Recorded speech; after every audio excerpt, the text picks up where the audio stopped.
semua, pada video kali ini saya akan menjelaskan tentang weight product. Tapi sebelum itu, perkenalkan nama saya Gabriela Natalia. Mari kita lanjut pada penjelasannya. Weight product adalah salah satu metode pengambilan keputusan dalam sistem pendukung keputusan. Metode ini digunakan untuk memilih alternatif terbaik berdasarkan beberapa kriteria dengan cara mengalihkan nilai setiap kriteria yang sudah dipangkatkan oleh bobotnya. Lalu kita masuk di rumusnya. Di sini ditampilkan rumus dari metode weight product. Rumus utama berasal dari konsep perpangkatan dan perkalian. Setiap nilai alternatif pada suatu kriteria akan dikalikan, namun sebelumnya dipangkatkan terlebih dahulu dengan bobot yang sudah dinormalisasi. Rumus ini menjadi dasar perhitungan seluruh proses WP. Lalu untuk rumus referensi tiap alternatif, ini menampilkan rumus untuk menghitung vektor preferensi atau nilai akhir masing-masing alternatif. Vektor preferensi inilah yang akan menentukan alternatif mana yang terbaik. Nilai preferensi didapat dari hasil pembagian antara vektor S, suatu alternatif dengan total dari seluruh vektor S. Hasil akhirnya berada pada rentang 0 sampai 1. Dan nilai terbesar adalah alternatif terbaik. Lalu kita masuk pada proses weight product. Langkah-langkahnya meliputi yang pertama, menentukan alternatif dan kriteria. Yang kedua, memberikan nilai pada setiap kriteria. Yang ketiga, menentukan bobot dan melakukan normalisasi bobot.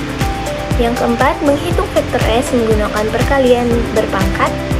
Lalu yang kelima, menghitung vektor V untuk mendapat peringkat alternatif. Proses ini memastikan hasil keputusan lebih objektif dan terukur. Lalu di soal, contoh persoalan yang akan digunakan dalam proses perhitungan. Soalnya biasanya terdiri dari beberapa alternatif, beberapa kriteria, dan jenis kriterianya apakah benefit atau cost. Dari soal ini, data diolah menggunakan metode WP sampai mendapatkan alternatif terbaik. Untuk tabel kriteria, ditampilkan daftar kriteria beserta bobotnya. Bobot ini menunjukkan tingkat kepentingan masing-masing kriteria. Setiap kriteria nantinya akan memiliki nilai dari setiap alternatif, sehingga tabel ini digunakan sebagai dasar perhitungan tahap awal. Lalu di tahap kedua, pembobotan normalisasi. Pada tahap ini, bobot awal yang diberikan pada kriteria harus dinormalisasi terlebih dahulu. Normalisasi dilakukan dengan cara membagi setiap bobot dengan total seluruh bobot.